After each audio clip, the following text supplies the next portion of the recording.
Welcome, listeners. You are about to hear a chilling tale of betrayal, greed, and a family bound by a dark legacy, written and narrated by me, Vincent Gray, exclusively for the Detective Chronicles channel. As the fog rolls over an ancient manor, secrets long buried are about to be unearthed. Don't forget to subscribe, for the answers you seek may not be what you expect. Vincent Gray, Sherlock Holmes, The Curse of the Moonlit Dagger. The fog lingered like a heavy curtain as Sherlock Holmes arrived in the small village of Ashcombe. The train station, with its crumbling stone steps and iron signs swinging in the wind, seemed an unlikely starting point for any adventure. Yet Holmes's sharp eyes caught every detail: the uneven bricks underfoot, the rusted lampposts casting long ghostly shadows. And he observed with the kind of calm intensity only a man of his talents could possess. The air was thick with the scent of wet earth, a dampness that clung to his coat as he stepped from the train. Ashcombe was a village frozen in time. Narrow streets wound their way between ancient, ivy-clad cottages, their slate roofs weathered by years of storms. The few villagers who remained were silent and watchful, as if awaiting some unspoken event.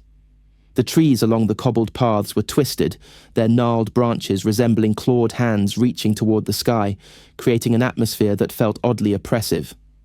Holmes stood for a moment at the edge of the station, adjusting his scarf, his dark eyes scanning the landscape.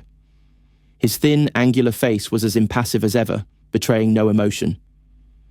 Yet within, a twinge of unease flickered as he glanced toward the manor that lay just beyond the village, a sprawling estate known as Ravenshade House. It was to this imposing structure that Holmes had been summoned by Lord Clarence, an old acquaintance with whom he had crossed paths in the past. Holmes had not expected the summons to come so soon, but when Lord Clarence mentioned the matter of a curse tied to an ancient family heirloom, a dagger that was said to bring misfortune, Holmes could not resist the invitation. He took a long breath and strode purposefully toward the manor, his boots clicking on the cobblestones with an eerie rhythm. The landscape seemed almost too still, as if waiting for something to happen. And perhaps something was about to. Holmes could feel it in the air, a tension that seemed to permeate every inch of the village. Ravenshade House rose from the mist like a hulking shadow, its grand facade dominating the horizon. The house was built in a traditional Gothic style, with high, narrow windows and a stone exterior that appeared as if it had been carved from the very mountains themselves. A sense of history clung to it, a history steeped in old legends and whispered fears. The imposing front door, framed by stone columns, seemed almost a gateway to another world, a world Holmes was about to enter. He passed through the wrought iron gates, his eyes never leaving the house as he approached the front door. Before he could knock, the door swung open with a creak, revealing the figure of Lord Clarence. The man was tall and wiry, his face pale and strained. There were dark circles under his eyes, and his hands trembled slightly as he extended one in greeting. "Ah, Holmes," Lord Clarence said, his voice carrying a nervous edge. "I am most relieved you have arrived. I fear things are most unsettling here." Holmes nodded politely, but did not offer a handshake. He was used to such displays of discomfort. "I received your letter. What seems to be the problem?" Lord Clarence stepped aside, allowing Holmes to enter the dimly lit foyer. The interior was grand, though it was clear the house had seen better days.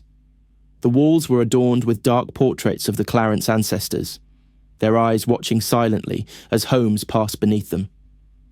The smell of old wood and candle wax permeated the air, mixing with the faint, almost sickly scent of something floral. It reminded Holmes of lavender, though the flowers had long since died outside.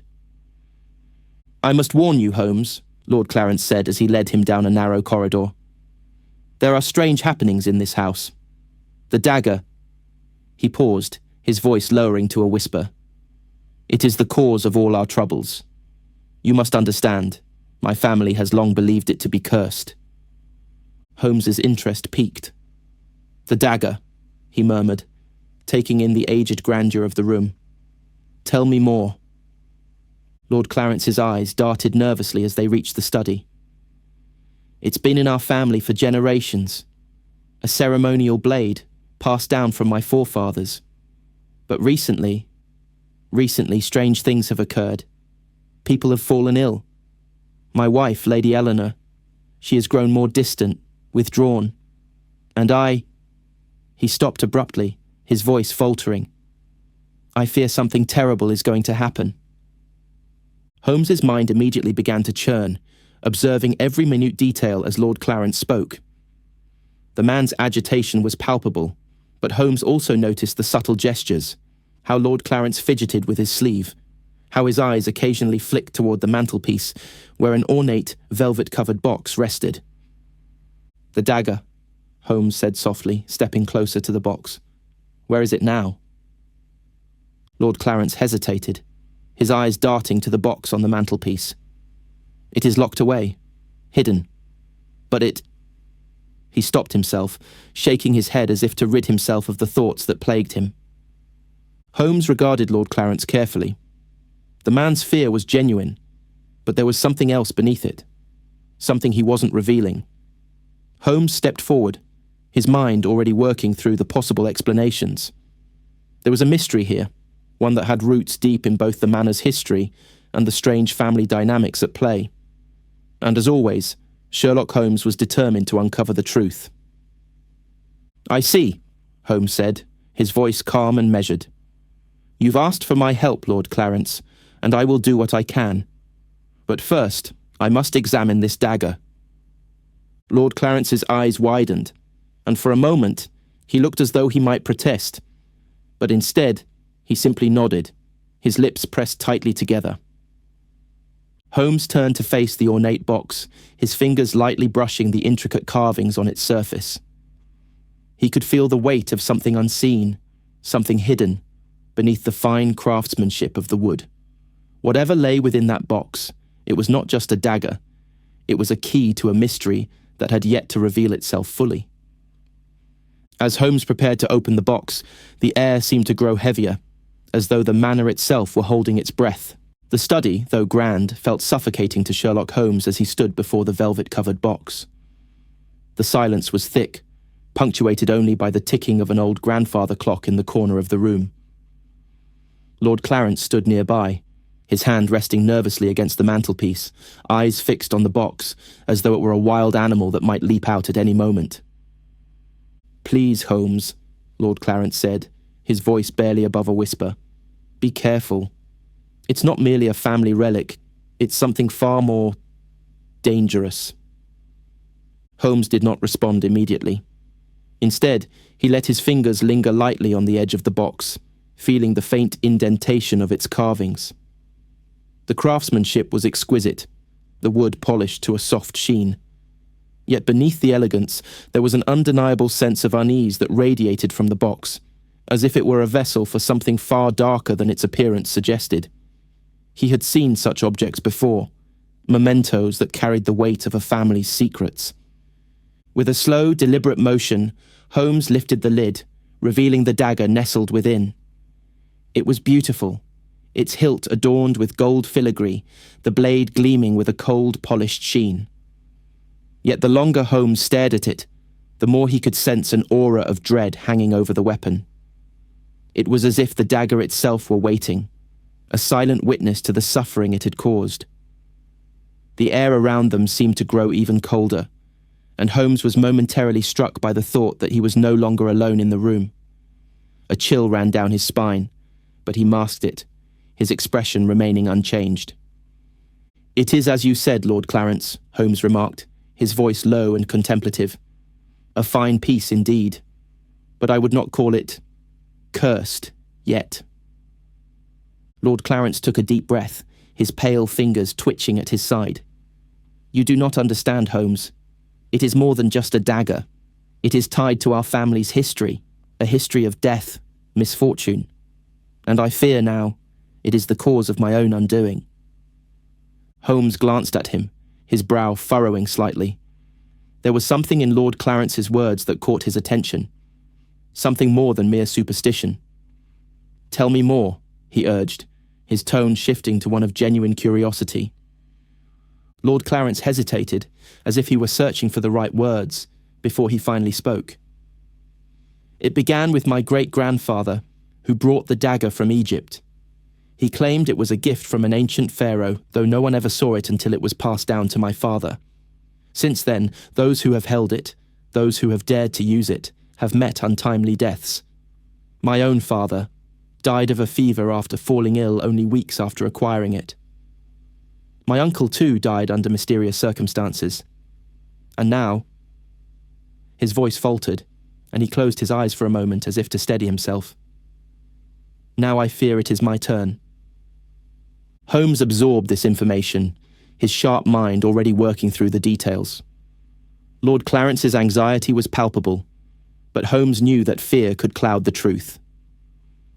"You speak of a pattern," Holmes said slowly, "but patterns are rarely as simple as they seem. Superstition has a way of bending the truth to suit one's fears. But perhaps there is a deeper explanation for these deaths, one that does not involve the supernatural." Lord Clarence's eyes widened, and he took a step toward Holmes, his hands raised as if pleading for understanding. "You don't believe me, do you? I am telling you, the curse is real. My family..." Before Lord Clarence could continue, the door to the study opened with a soft creak, interrupting his outburst. A woman stepped into the room, her presence striking in its quiet dignity. She was tall, her features sharp and elegant, but her eyes held a depth of sorrow that was impossible to ignore. Lady Eleanor Clarence, Lord Clarence's wife, entered with a slow, measured step, her gaze immediately locking onto the dagger. "Is it here?" she asked softly, her voice carrying an unmistakable tension. Holmes turned toward her, taking in her appearance. Lady Eleanor's gown was dark, nearly black, and her hair was swept up in a neat, tight bun that spoke to a woman who had once cared deeply about her appearance, but now seemed to have lost herself in her grief. Her face, though beautiful, was worn. Her pale skin lacked the luster it might have once had, and there were faint lines around her eyes, as though sleepless nights had become a fixture in her life. Her hands, clasped tightly together, trembled just slightly. Lord Clarence looked at her, his expression softening for a moment, but then he quickly turned his attention back to Holmes, his voice rising in a frantic pitch. "She believes it too. She's been obsessed with it for years, but I've never seen her this distraught. She thinks the dagger is calling to her." Lady Eleanor's eyes never left the dagger, and she stepped closer to the table, her fingers twitching as though they longed to reach out and touch the blade. "It's not obsession, Clarence," she replied quietly, her voice tinged with something far more than fear. "It's reality." Holmes watched her carefully, noting the intensity of her gaze as she stood near the table. She was no longer speaking to her husband but to herself, her voice a soft murmur, almost as though she were caught in the thrall of something unseen. "It calls to me," she continued, her eyes fixed on the weapon. "Every night I hear its whispering. It tells me that it has chosen its next victim." Holmes felt the room grow colder, the air growing thick with the weight of her words. There was something unsettling about Lady Eleanor's behaviour, an emotional undercurrent that seemed to pull at her, an obsession that went beyond mere superstition. She was afraid, yes, but there was also something more, something that even her husband seemed to fear. Holmes allowed the silence to linger for a moment, his mind spinning with the possibilities. Lady Eleanor's distress was undeniable, but it was her quiet determination that intrigued him most. Was she simply unravelling under the strain of her belief in the curse, or did she know something more? "I do not believe in curses, Lady Eleanor," Holmes said, his voice smooth but firm. "But I do believe in motives, and I believe we must explore every avenue to uncover the truth, no matter how strange it may seem." Lady Eleanor turned her gaze to him, her eyes meeting his with an intensity that startled him. "Then you must understand, Mr. Holmes, that the truth is far darker than you could possibly imagine." The study had grown quieter after Lady Eleanor's unsettling words, the air thick with an oppressive tension. Sherlock Holmes had turned his attention back to the dagger, its gleaming surface reflecting the dim light of the study. He had not yet touched it, not yet examined it thoroughly, but the longer he looked at it, the more the weight of the room seemed to press upon him. It was as if the weapon itself carried with it a whisper of death, a silent, haunting promise of what was to come. Lord Clarence had retreated to the far corner of the room, his hands trembling as he fiddled with the cuff of his sleeve. His nervous energy was palpable, a stark contrast to the stillness that enveloped the space. Lady Eleanor, however, stood unmoving, her eyes fixed on the dagger as though entranced by its presence. Holmes was just about to speak, perhaps to ask more questions, when a sudden noise shattered the quiet, a faint, distant sound, like the clinking of glass. It was a soft noise, almost imperceptible, but it sent a chill through the room nonetheless. The three of them froze, all eyes turning toward the source of the sound. For a brief moment, there was nothing but silence. Then, in a flash of motion, Lord Clarence was the first to move. His eyes widened, and he rushed toward the door, his face ashen. "It's him. He's—" Before he could finish, there was a loud thud from the hallway, followed by the sound of running footsteps. Holmes had no time to think. He sprang into action, moving swiftly toward the door. Lady Eleanor's expression shifted from one of distant contemplation to outright panic, her breath coming in shallow gasps. "No," she whispered under her breath, more to herself than anyone else. "Not him. Not yet." Holmes did not spare her another glance as he flung the door open. The hallway outside was dimly lit, the soft glow of candlelight casting long shadows on the floor. At the far end of the corridor, a figure was slumped against the wall. The man, housekeeper Richard, was crumpled in a heap, his face pale, his eyes wide open but unseeing. Blood pooled beneath him, staining the fine carpet a deep crimson. Holmes stepped forward, his keen eyes scanning the scene. The housekeeper's hands were still clutching something small and round, though his fingers were slack with death. The pool of blood around him was unnaturally large for a man of his size, and the stain seemed to spread with an almost unnatural speed. The dagger, so carefully locked away just moments before, was nowhere to be found. "Richard!" Lord Clarence called out in a strangled voice, his hand flying to his mouth. He took a step forward, but Holmes held up a hand, halting him. "Do not approach," Holmes instructed, his voice firm. "Stay back. This is a crime scene." But Lord Clarence, his face a mask of horror, could not stop himself. He moved forward, ignoring Holmes's warning, and dropped to his knees beside the housekeeper's body. "What has happened to him?" Lord Clarence asked, his voice a tremor. "Who could do such a thing?" Holmes carefully crouched down beside Richard's body, his eyes narrowing as he examined the scene. There was no sign of struggle, no blood spattering that suggested a violent confrontation. Richard had not been attacked with brute force. No, this had been calculated, precise. "The manner of death," Holmes said quietly, "is indicative of something more deliberate." He paused, his mind already working through the possibilities. A stab wound in the heart, though clean. No signs of a struggle. And the blood. It is far too much for a wound of this size. This is not a random attack. It is too calculated. Lady Eleanor had appeared in the doorway now, her face pale and her hands clasped tightly together. She did not speak, but her eyes darted from the body to the space beyond, as though she feared seeing something she should not. "Holmes?" Lord Clarence asked, his voice desperate. "What are you saying? What does this mean?" Holmes stood slowly, his gaze never leaving the body. "It means," he said softly, "that this was not an ordinary crime. Someone in this house is using the dagger, and I fear that the curse—" He broke off as he met Lady Eleanor's gaze, his voice growing colder. "Is far from superstition." For a moment, the room was heavy with the weight of his words. The curse, the whispered fears, all of it. Suddenly, they had become far more than mere stories. This was something far more dangerous, something Holmes would have to uncover if he were to solve this mystery. And yet, as Holmes studied Richard's lifeless body, he felt a pang of something else, something that hovered just beyond his thoughts. The housekeeper had been loyal, faithful to the family for years. Why had he been targeted? And why did it seem so deliberate? Holmes turned to Lord Clarence and Lady Eleanor. The room had grown colder, and the quiet seemed unnaturally heavy. "Do not leave this room," he instructed firmly. "I will return shortly with answers." Without another word, Holmes turned and moved swiftly down the hallway, his mind already racing. The housekeeper's death was no accident. It was a message. But from whom and why?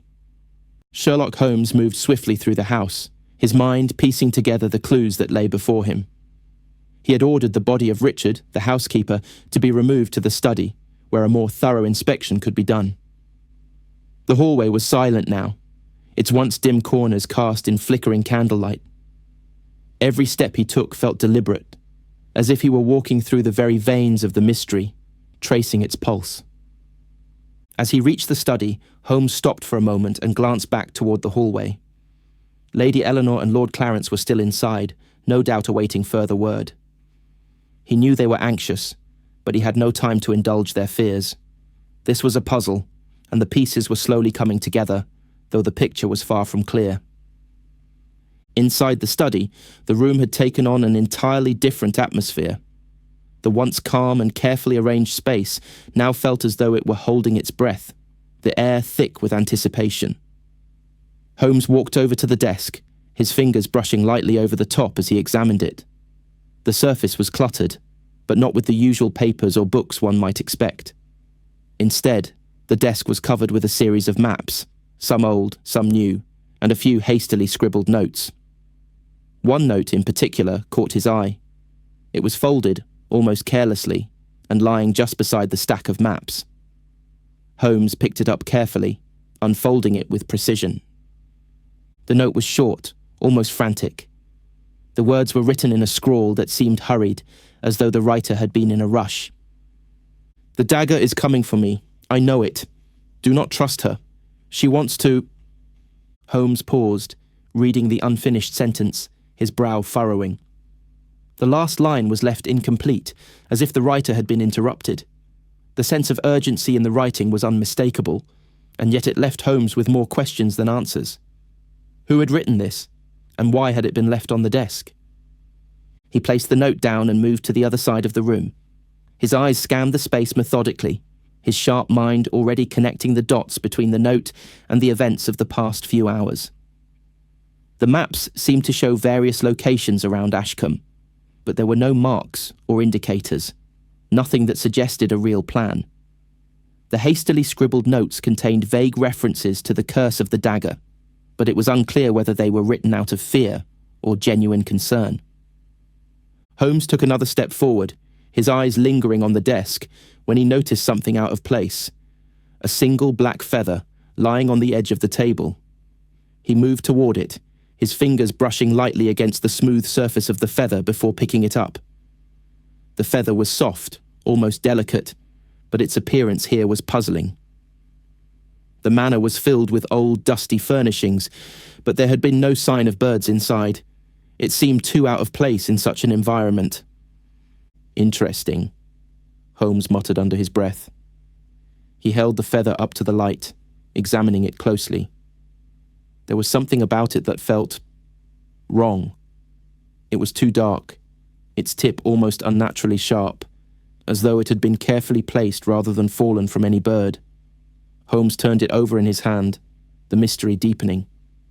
Who would leave such a thing behind? And why? The sudden sound of footsteps in the corridor caught his attention, and he quickly replaced the feather on the desk, turning just as Lord Clarence appeared in the doorway. The man's face was drawn, his features tight with concern. "Mr. Holmes," Lord Clarence said, his voice shaky.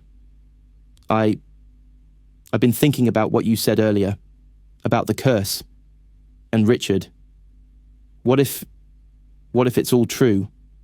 What if we're next?" Holmes studied Lord Clarence for a moment, his eyes sharp as he observed the man's growing agitation. The fear in his voice was real, but Holmes could sense something else, something deeper. "Lord Clarence," he said, his tone cool but firm. "Fear is a powerful thing, but it is also deceptive. I ask you to hold your thoughts and focus on what we can prove, not what we fear." Lord Clarence swallowed, nodding slowly, but his nerves were still evident. He glanced around the room, his eyes scanning the maps and notes before settling back on Holmes. I don't understand, he admitted, his voice quiet. Richard was loyal. He was like family. Why would anyone do this to him? Holmes did not answer immediately. Instead, he moved toward the study's bookshelf, his fingers trailing along the spines of old books as he searched for something, anything, that might offer a clue. His gaze paused on a collection of old family portraits, each one showing a different iteration of the Clarence family through the years. Holmes moved closer, studying each face in turn. The same sharp features, the same dark eyes. It was as if the family had remained unchanged for generations. "Tell me," Holmes began, not looking at Lord Clarence but still aware of his presence. "Who in your family has had access to the dagger recently?" Lord Clarence hesitated for a moment, then answered, his voice dropping lower. "Only myself, and Lady Eleanor, of course. But she has not touched it. Not since—" Holmes turned toward him, his gaze piercing. "Not since what?" Lord Clarence seemed to stiffen, his eyes shifting uneasily. "Not since the night before Richard was found dead. She swore she would never touch it again. She feared what it could do." Holmes nodded, his mind racing as he turned back toward the desk. The pieces were beginning to fall into place, but there was still too much uncertainty. A dagger, a curse, and a series of unexplained deaths. None of it made sense just yet. But Holmes would find the answer. "Where is Lady Eleanor now?" he asked, his voice steady, but carrying an edge of urgency. Lord Clarence's face paled.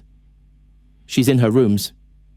"But Holmes—" Holmes held up a hand, cutting him off. "I will need to speak with her. There are more pieces to this puzzle, and I need to see if she can provide any further insight. For now, stay here. I'll return shortly." Sherlock Holmes moved through the manor with a deliberate purpose, his mind still processing the fragments of evidence he had uncovered. The investigation into Richard's death had drawn him further into the labyrinth of secrets that seemed to grip Ravenshade House. The atmosphere had changed since his arrival. What had once been a house steeped in history now felt oppressive, suffused with a sense of foreboding. It was as if every corner, every shadow, harboured a hidden truth, just waiting to be revealed. Holmes made his way toward the stairs, the sound of his footsteps muffled against the thick carpets. He was headed toward Lady Eleanor's rooms, but before he could reach the door, he paused. The air around him felt thicker here, more charged with something unspoken. He stood still for a moment, listening for any hint of movement inside the rooms. Then, with a deep breath, he raised his hand and knocked firmly on the door. The sound echoed down the hallway, and after a long moment the door creaked open. Lady Eleanor stood before him, her face pale but composed. Her dark eyes, however, betrayed a flicker of uncertainty, a brief moment of hesitation before she stepped aside to allow him in. "Mr. Holmes," she greeted him softly, her voice laced with an edge of tension. "I've been expecting you." Holmes didn't reply immediately. He stepped into the room, his eyes quickly taking in the surroundings. The decor was dark, almost somber, with rich tapestries lining the walls and heavy drapes blocking the daylight from entering. The air smelled faintly of lavender, but there was something else, something older, mustier, that hung like a shadow in the corners. It was a scent that reminded Holmes of forgotten things, of memories left to gather dust. Lady Eleanor gestured toward a small seating area near the fireplace, but Holmes remained standing. He had no interest in pleasantries. The room itself was a reflection of its inhabitant, carefully arranged, yet deeply unsettling in its quiet restraint. "I have a few more questions for you," Holmes began, his voice steady, though there was an underlying sharpness to it. "It is important that you answer them truthfully, Lady Eleanor. Your answers may hold the key to understanding what happened to your housekeeper." Lady Eleanor's expression remained unreadable as she seated herself gracefully in one of the armchairs, her hands folded in her lap. "I have already told you what I know, Mr. Holmes," she said, her tone steady but laced with an undercurrent of something more fragile. Richard was loyal. He never posed any threat to anyone. But I never imagined it would come to this. Holmes studied her carefully, noting the subtle tremor in her hands as she spoke. He could see the pain behind her eyes, but it was a pain that was layered with something else. Fear, perhaps, or guilt. "You mentioned earlier that you feared the dagger," Holmes continued, his voice measured but probing. "Tell me, Lady Eleanor, why did you fear it? What exactly did it mean to you?" Her gaze faltered, and she shifted uncomfortably in her chair. For a moment, she seemed to retreat into herself, her eyes distant. It was as though the question had opened a door she wasn't quite ready to pass through. She was silent for a moment before speaking again, her voice quieter now, as though confiding a deep secret. "I feared what it represented," she said slowly. "The dagger has been in my family for generations. It's part of our history, a symbol of power and of the blood that runs through our veins. But it's also a reminder of the things we've done, of the lives that were lost because of it." She paused, her eyes briefly meeting Holmes's, before looking away again. "It's not just a weapon, Mr. Holmes. It's something more. Something that binds us, whether we want it or not." Holmes listened carefully, his sharp mind already analysing her words. He could hear the weight of her emotions in the quiet spaces between her sentences. There was truth in what she said, but there was also a veiled admission of something darker. The dagger, it seemed, was not merely an artifact of the past. It was a symbol, a key to understanding the family's history, and perhaps their doom. "Do you believe the dagger is cursed, Lady Eleanor?" Holmes asked, his tone flat, though his mind was working swiftly. She shuddered, a small movement that was barely perceptible. "I don't know," she replied, her voice trembling slightly. "But I've felt its pull. The curse. It's real. People have died because of it. My father, my uncle, and now Richard. And I fear I will be next." Holmes stood still, absorbing her words. She was clearly shaken, but there was something about her fear that seemed too focused, too deliberate. As if she were trying to convince herself as much as him. The tension in the room was palpable, and Holmes knew that she wasn't just afraid of the dagger. She was afraid of something more personal, something buried deep within her past. "I understand your fear," Holmes said, his voice softening, though his eyes remained sharp. "But fear is not always the answer. We must look at the facts, Lady Eleanor. We must find the truth." She looked up at him then, her expression a mixture of defiance and vulnerability. "The truth," she whispered, almost as if tasting the word. "You will uncover it, Mr. Holmes. But I warn you, some truths are better left buried." Holmes stepped toward the window, his back turned to her, as he gazed out at the rolling mist outside. The manor was a place of hidden histories, secrets tangled in its walls, and Lady Eleanor was at the centre of it all. Her fear was real, but so was her knowledge, and there was more to her than what she was willing to admit. Before he could speak again, the door to the room opened with a soft creak. Lord Clarence appeared in the doorway, his face pale, his eyes wide with concern. "Mr. Holmes," he said, his voice urgent. "There's been another incident. We found something in the library." Holmes turned swiftly, his mind already working through the possibilities. Another clue, perhaps. Another piece to the puzzle. "Show me," Holmes replied, his voice firm. "Lead the way." The library was vast, its shelves lined with rows upon rows of old books, the scent of leather and dust thick in the air. The grand fireplace had long since burned down, leaving only the faint scent of ash and the quiet crackle of the embers. Holmes entered the room with a steady, purposeful stride, his eyes quickly scanning the space. He was accustomed to libraries, to the feeling of quiet knowledge that filled such rooms, but this one seemed different. It was as if the walls themselves had absorbed the weight of untold secrets, and every book, every piece of furniture, held a story that was reluctant to be told. Lord Clarence led Holmes across the room, his footsteps slow and hesitant. He pointed to a large table in the centre, where a few scattered papers had been laid out, documents, letters, and a thick ledger. But it wasn't the papers that drew Holmes's attention. It was the object lying next to them, half hidden beneath a pile of books. The ceremonial dagger, its blade still gleaming despite its apparent neglect. Holmes stepped forward without hesitation, his gaze flicking to Lord Clarence, who had fallen silent. "How did this get here?" Holmes asked, his voice sharp, though not entirely accusing. Lord Clarence shifted uncomfortably, his eyes darting nervously between the dagger and Holmes. I don't know. I swear, I didn't place it there." His voice trembled slightly, a mixture of confusion and fear. "It must have been Lady Eleanor. He stopped abruptly, as if realizing the weight of his words. Holmes's sharp eyes did not miss the hesitation. "Lady Eleanor placed it here?" he asked, though it was more of a statement than a question.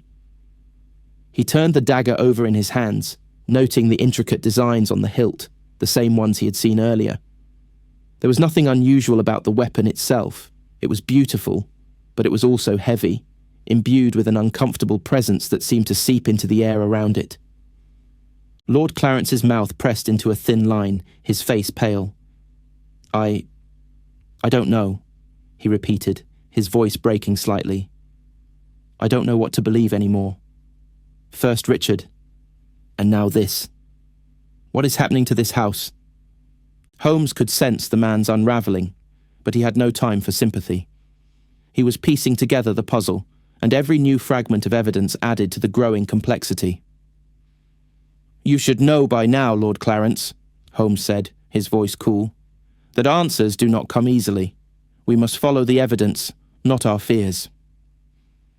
He set the dagger down gently on the table and began to sift through the papers. There were letters, some old, some recent. The recent ones were more disconcerting. Notes and correspondence that spoke of debts, unpaid bills, and a looming financial crisis. There was one letter in particular that caught his eye, its envelope sealed with wax bearing the family crest. Holmes carefully opened it, his eyes scanning the words quickly. "Ah," he muttered, more to himself than to Lord Clarence. "This is most interesting." The letter was from an attorney, demanding payment for an overdue sum. The letter, however, did not just speak of money. It contained a veiled threat, a subtle warning that if the debt was not settled soon, actions would be taken. The handwriting was neat, precise, professional, but there was an underlying aggression in the way the letter had been worded. Holmes folded the letter back carefully and set it aside. He glanced at Lord Clarence, who had been watching him with a mixture of apprehension and curiosity. "Your family is in debt," Holmes said bluntly, his gaze piercing. "But it's not just the bills that are troubling. It's the timing. This letter, coming just before Richard's death, it suggests something deeper." Lord Clarence swallowed, his face tightening. "What do you mean?" he asked, his voice strained. Holmes paused, turning the letter over in his hands once more before speaking. "It means that someone here might be desperate enough to do anything, especially if they believe they have something to gain from Richard's death. Or perhaps someone wanted to remove him for a different reason." Holmes's words hung in the air, charged with a new sense of urgency. The puzzle was beginning to take shape, and though the pieces were scattered, he could almost see the image forming. There were financial struggles, family secrets, and perhaps old resentments. "The dagger," Holmes continued, his voice low, "seems to be at the centre of everything, doesn't it? It is not just an object of family history. It is something that binds your family together for better or worse.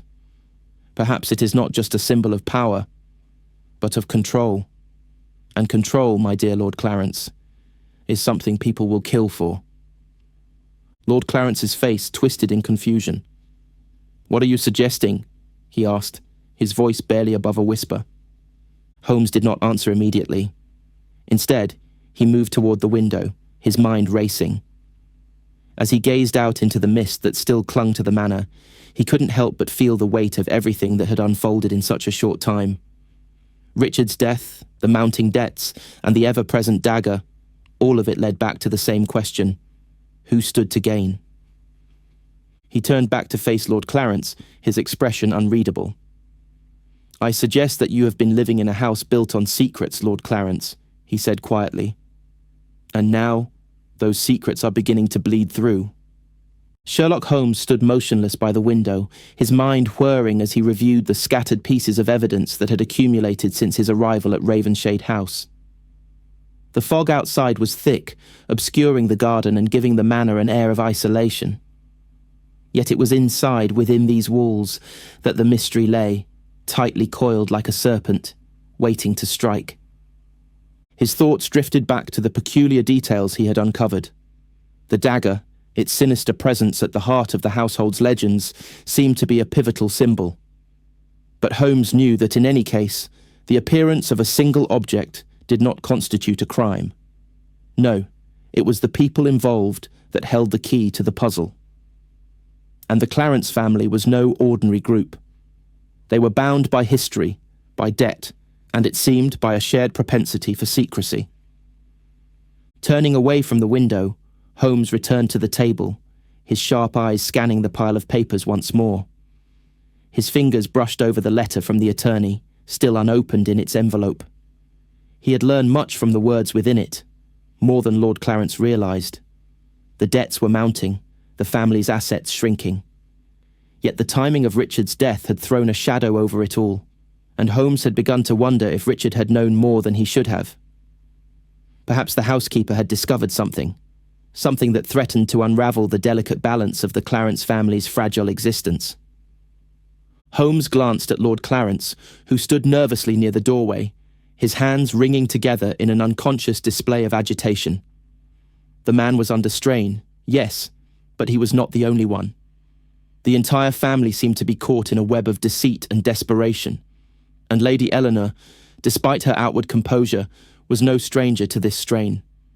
She too had been drawn into the pull of the dagger's history, and it was this history that Holmes now sought to understand. The old, weighty ticking of the grandfather clock in the corner broke the silence, its rhythmic chimes marking the passage of time in the room. Holmes's thoughts shifted to Lady Eleanor's cryptic words earlier, the idea that the dagger was something more than just a relic, something that tied the family together in ways more profound than bloodlines and inheritance. She had claimed that it was not merely a weapon, but a force, a dark presence that could dictate the lives of those who came into contact with it.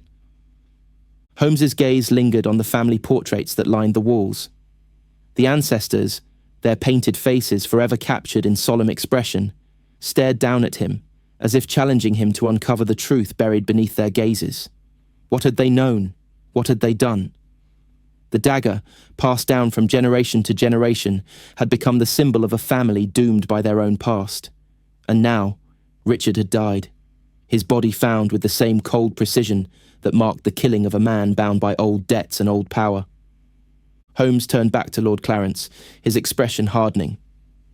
"The debts," he said, his voice firm. "They are not simply financial matters. They are a reflection of the power dynamics in this household. You have sought to maintain control over your family's fortune, but this curse, this belief in the dagger's power, is perhaps the true force at play here." Lord Clarence's face paled, and he took an instinctive step back, his eyes widening with confusion and fear. "I don't understand what you mean," he stammered. Holmes did not respond immediately. Instead, he walked toward the center of the room, his mind already connecting the dots between the dagger, the debts, and the family's fractured relationships. There was more to this than simple superstition.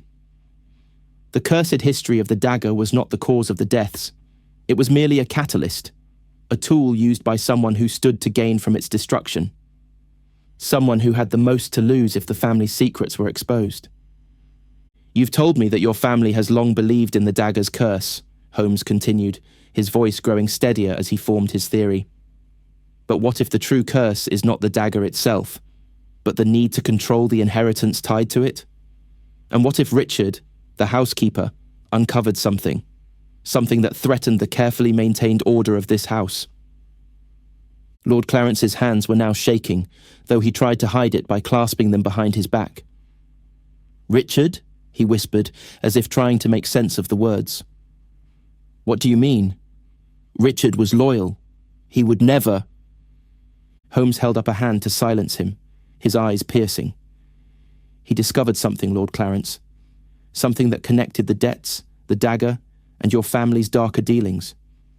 Perhaps it was a letter, perhaps a whisper in the dark. But whatever it was, it put him in danger. And he knew it." Holmes paused, his gaze sweeping over the room, as if searching for some hidden clue, some forgotten detail that would confirm his theory. The walls seemed to close in on him as he processed the events that had unfolded so far. Richard's death, the debts, Lady Eleanor's fear, it all pointed to the same conclusion. "You see," Holmes continued, his voice softening slightly, "someone in this house was desperate enough to remove Richard from the equation. And when that was done, they would have had the freedom to manipulate the inheritance, to claim what they thought was theirs." Holmes took a deep breath, his mind finally settling on the one undeniable truth. The curse had never been real. It was a fiction, a convenient scapegoat. What truly bound this family was greed, a thirst for power masked by superstition. And now, the key to solving the mystery lay not in uncovering the supernatural, but in the darker, more human motives that had driven these events. Holmes turned to Lord Clarence, his face solemn. "I believe I know who is behind this, Lord Clarence. But before I reveal it, I need to understand one last thing. Who benefits most from Richard's death?" Lord Clarence, visibly shaken, took a step back, his gaze darting around the room as if searching for something, anything, that would save him from this unraveling nightmare. But there was no escape. The truth had already found its way into the light. The library was silent except for the steady ticking of the clock, which now seemed to echo through the room as if urging Sherlock Holmes toward his final conclusion. Lord Clarence stood at the far end, his face pale, his shoulders slumped as though weighed down by the gravity of the situation. Holmes, however, was focused, his sharp eyes narrowing, his mind working with the precision of a surgeon as he pieced together the tangled threads of the mystery. Holmes stood still for a moment, letting the tension build in the room, savouring the moment before the final revelation. He knew it was time. Time to expose the truth that had been hidden beneath the layers of lies, fear, and superstition. "I believe," Holmes began, his voice calm but firm, "that Richard's death was not the result of a curse, nor was it a random act of violence. Richard was murdered because he had uncovered something that could destroy everything your family has worked to protect. The dagger, as you have so carefully cultivated, was nothing more than a distraction, a convenient weapon to use in a carefully constructed plot." Lord Clarence blinked, his face a mixture of disbelief and confusion, though the slight twitch at the corner of his mouth betrayed the tension that had been building inside him. "What are you saying?" he asked, his voice cracking with anxiety. "Are you accusing my wife?" Holmes raised a hand to stop him. "No, Lord Clarence, I am not accusing your wife, but I do believe she is involved, more than you realise." Lord Clarence's face drained of colour as he took a step back, his expression hardening into one of defensive anger. "No, Mr. Holmes," he said, his voice growing louder. "You're wrong. Eleanor would never—" Holmes took a step forward, his eyes unwavering. "No," he repeated, his voice unwavering. "I am not accusing Lady Eleanor of murder, but I do believe she was part of a larger scheme. The debts, the inheritance, these are not the only things at stake here. The dagger, with all its power and symbolism, has been the family's means of control, yes, but it has also been the catalyst for far darker motives." He walked toward the large family portrait that hung on the far wall, the faces of the Clarence ancestors staring down at him with their sombre, painted eyes. Holmes stopped in front of it and turned back to Lord Clarence. "Lord Clarence, the family's inheritance was not just a matter of money, it was a matter of legacy, of control. And I believe it was not Lady Eleanor who stood to gain the most from Richard's death. It was someone else. Holmes's words hung in the air, thick with meaning.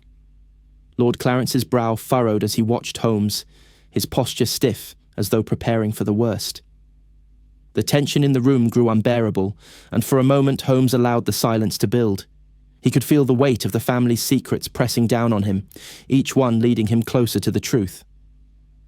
The real beneficiary of Richard's death, Holmes continued, is not your wife, Lord Clarence, but someone who has been hiding in plain sight. Someone who has used the chaos of the family's finances to their advantage. Someone who has everything to gain by removing Richard from the equation. Lord Clarence's eyes widened in realization. He took an involuntary step back, his hands trembling as they hovered near his sides. No, he whispered. It couldn't be. Holmes did not waver. Yes, Lord Clarence. The real killer is your trusted housekeeper, Richard's successor, your own servant, Thomas. He has been manipulating the family's debts for months, using his position to control the purse strings of the household. When Richard discovered this, he knew that the financial ruin Thomas had set in motion would soon be exposed. And so, Thomas removed him, just as he planned to do with anyone who threatened his hold on the estate. The revelation hit Lord Clarence like a physical blow. He swayed slightly, his hands gripping the back of a chair for support, as if he might collapse under the weight of the truth. Thomas, he whispered, his voice hoarse. But he's been with us for years. He was loyal. Holmes's gaze never left the man. Loyalty is a mask, Lord Clarence. Thomas was using that mask to conceal his true intentions. He had access to everything, the family's finances, the correspondence, even the dagger. He was the one who orchestrated Richard's murder, knowing that the house would be in turmoil. And once Richard was gone, the house's debts would fall to someone else. Holmes turned back to the portrait on the wall, his fingers lightly tracing the edge of the frame. The dagger has always been a symbol of power within your family, he said quietly. But it was not meant to protect you. It was meant to control you. And in the end, it was not the dagger's curse that killed Richard. It was greed.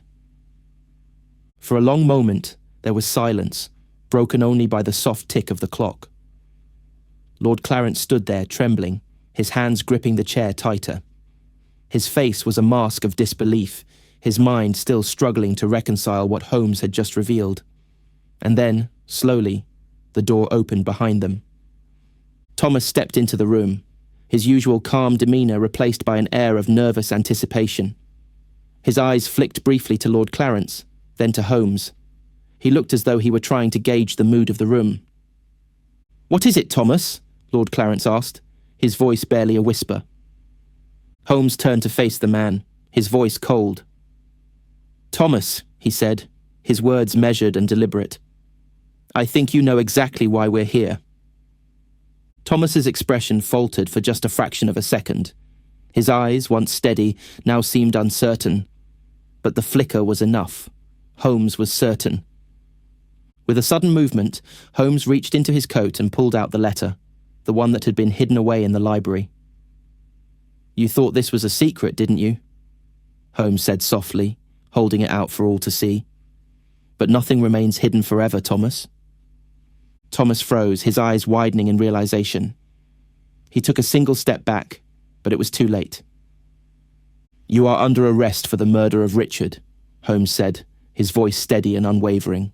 The silence in the library was almost unbearable after Holmes's declaration.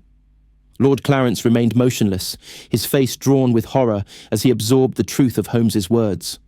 His eyes, once full of doubt, now flickered with the realization of betrayal, of how deeply Thomas had deceived him. Thomas, standing at the edge of the room, had no choice but to accept the accusation. The weight of his guilt hung heavily in the air, his calm demeanour now replaced by a quiet resignation.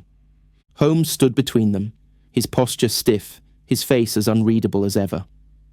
The finality of the moment had not escaped him.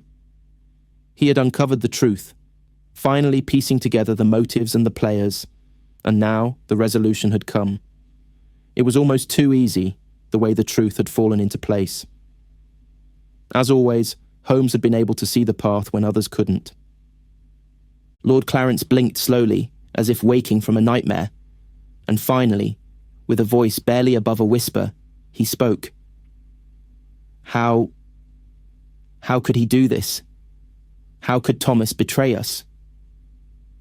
Holmes, though unmoved by Lord Clarence's distress, offered a quiet answer. Greed, Lord Clarence. Greed and desperation. Thomas had been manipulating the household's finances for months, using your debts and your inheritance to his advantage. When Richard uncovered his actions, Thomas acted swiftly to silence him. It was never about the dagger or the curse. It was about controlling the wealth and legacy of your family. The finality of Holmes's words seemed to sink into the heavy silence. Thomas stood motionless now, his expression devoid of emotion, but his eyes, dark and distant, betrayed a flicker of something, remorse perhaps, or regret. But whatever it was too late. Holmes turned to face Thomas, his gaze unyielding. You killed Richard because he stood in the way of your plan. You knew that once the debts were revealed, once your manipulation was exposed, the inheritance would pass from you. You had to act before anyone else saw the truth. Thomas remained still, though his hands trembled ever so slightly. He opened his mouth to speak, but words failed him for a moment. Finally, he broke the silence, his voice hollow. I didn't mean for it to end this way, he said, his voice strained, almost as though he were trying to justify his actions. Richard wasn't supposed to die. I only wanted control, the estate, everything. Holmes's gaze hardened. But it did end this way, and now you must face the consequences. There was a long pause, the air in the library thick with the weight of their words. Lord Clarence, still in shock, took a tentative step toward Thomas. Why, Thomas? You were like family to us.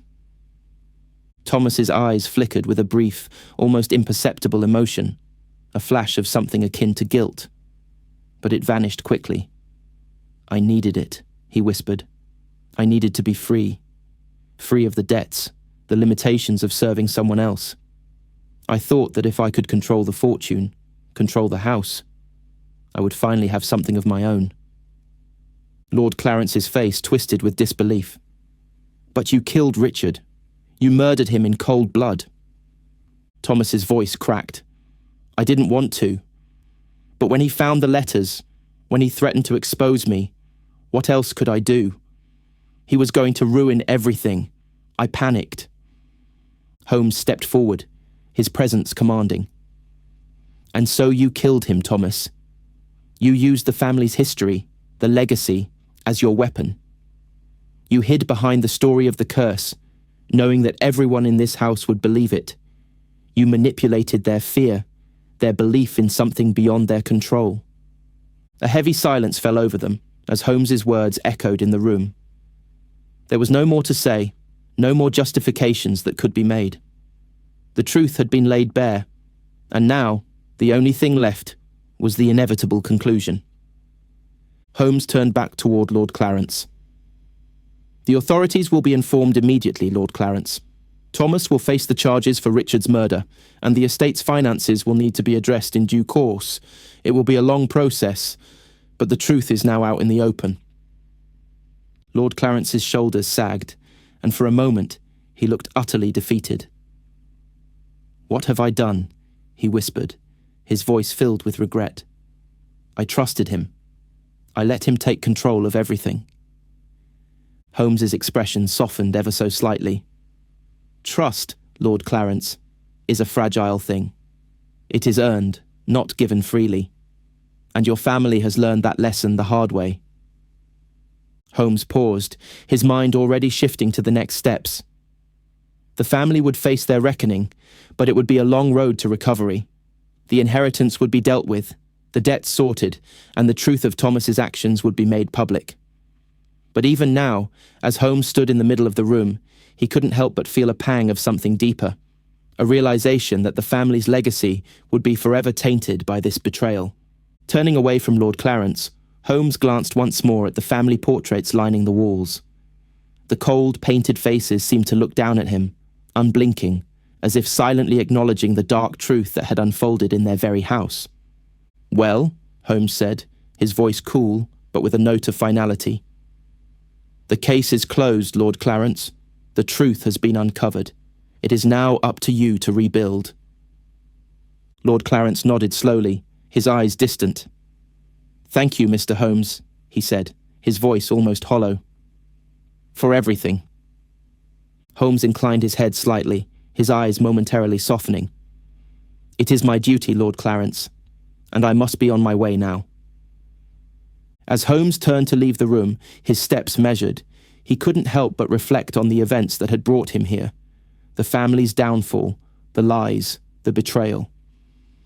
Yet, in the end, justice had been served. The curse of the Moonlit Dagger had been nothing but a myth, a legend woven into the fabric of a family's desperation. And now, the pieces had been put back together, though the damage would remain for a long time. The door closed softly behind him as he made his way out of the manor, stepping back into the fog, leaving Ravenshade House to face its future, one that would no longer be shaped by the shadows of the past.